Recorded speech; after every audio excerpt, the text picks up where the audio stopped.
안녕하세요 여러분, 나이타입니다. 이번 영상은 일본 여자들의 연락에 대한 이야기를 해보려고 합니다. 제가 10년 전 한국에서 살았을 때를 생각해보면 제 주변의 대부분의 커플들은 자는 시간 빼고는 아침에 일어나서부터 점심시간 그리고 퇴근할 때까지 카톡을 하고 자기 전에 통화를 하면서 잠드는 친구들이 많았습니다. 저는 제 주변 친구들처럼 연락을 자주 하는 편이 아니어서 한국에서 만났던 여자친구들에게 잔소리를 많이 들었었는데요. 일본에 와서 일본 여자와 썸을 타거나 연애를 하면서는 연락의 빈도에 대해서 지적을 당해본 적이 없습니다. 오히려 제가 만났던 여자분들에게 연락을 잘해달라고 부탁을 할 정도였는데요. 이렇게 연락의 빈도가 많이 낮았던 저조차도 무릎 꿇은 일본 여자들의 연락에 대해서 자세히 알아보도록 하겠습니다.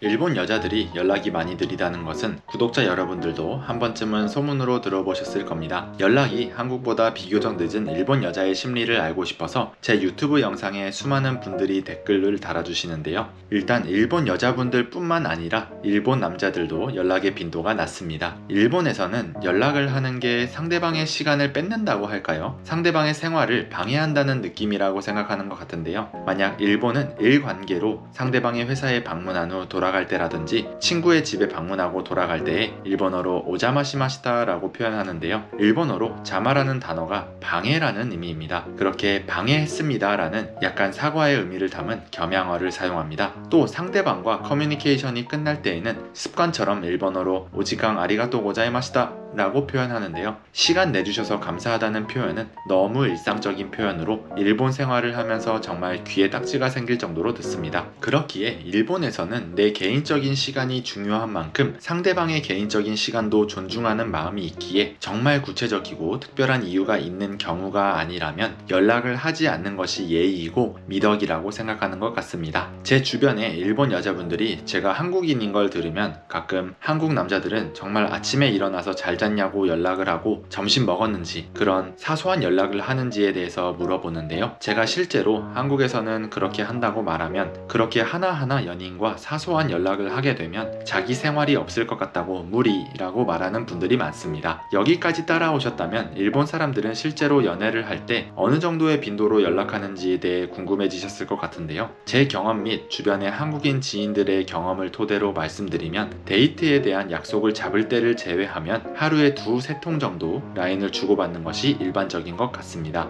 예를 들어 아침에 일어나서 출근할 때 인사를 하고 저녁에 자기 전에 안부 인사를 하는 정도인데요. 한국의 연인처럼 점심에 뭘 먹었는지 이야기하는 것 같은 일상을 공유하는 연락을 하는 것은 없다고 볼 수 있습니다. 처음 일본 사람과 연애를 시작하려고 하시는 분들이거나 이미 교제를 시작하신 분들도 이런 연락 때문에 상대방이 나한테 관심이 없는 게 아닌가 하실 분들도 많으실 텐데요. 일본 사람들은 연락의 빈도는 낮을지 몰라도 메시지 하나하나에 신중하고 마음을 담은 연락을 하기에 연락 빈도에 대한 문제로 걱정하실 필요는 없다고 생각합니다. 저는 일본처럼 상대방을 배려하면서 존중해 주는 것이 서로의 미래를 위해서도 도움이 된다고 생각하는데요. 저도 한국에서는 연락 때문에 자기 개발의 시간을 충분히 갖지 못했고 일에도 집중을 잘 하지 못해서 성장을 잘 못했던 것 같은데요. 오히려 일본에 와서는 연락 때문에 받는 스트레스가 전혀 없기에 개인 시간을 더 소중하게 사용하면서 자기 개발을 할 수 있었습니다. 그리고 서로 같이 성장해야 나중에 더 깊은 관계로 발전할 수 있겠죠. 마지막으로 몇몇 구독자님들이 조언을 구한 댓글 중에 기억에 남았던 내용을 여러분들께 말씀드려 보겠습니다.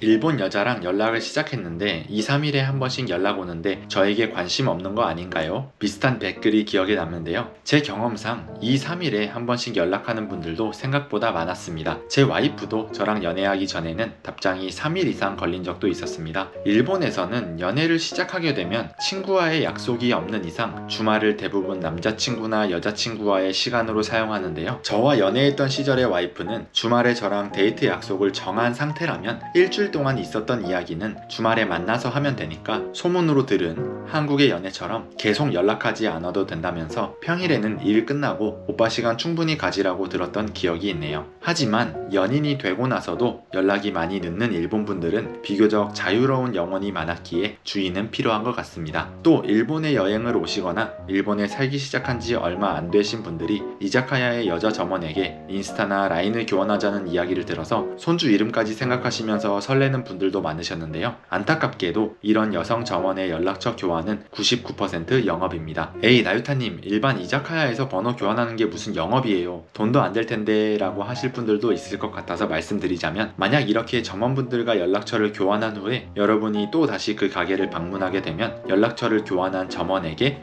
인센티브가 있습니다. 제가 들은 바로는 여러분들이 재방문을 해서 결제한 금액의 10에서 15% 정도를 커미션으로 받는다고 알고 있습니다. 예를 들어 영업을 당한 분들이 하루에 2-3테이블 정도, 주말에는 5테이블 정도 매상을 올려준다고 생각하면 한 달로 따지면 5에서 10만엔 정도를 커미션으로 받을 수 있는데요. 일을 하면서 인스타 팔로워 수도 늘고 돈도 벌 수 있다면 이런 영업을 마다할 여자 점원은 없겠죠. 모든 분들이 100% 영업이라고 말씀드리기는 어렵지만 이렇게 영업을 하는 분들은 비교적 매력적인 분들이 많은 것, 그리고 여러분들께 관심이 있다고 착각할 만한 행동을 하지 않았는지 곰곰이 생각해 보시는 것도 좋을 것 같습니다.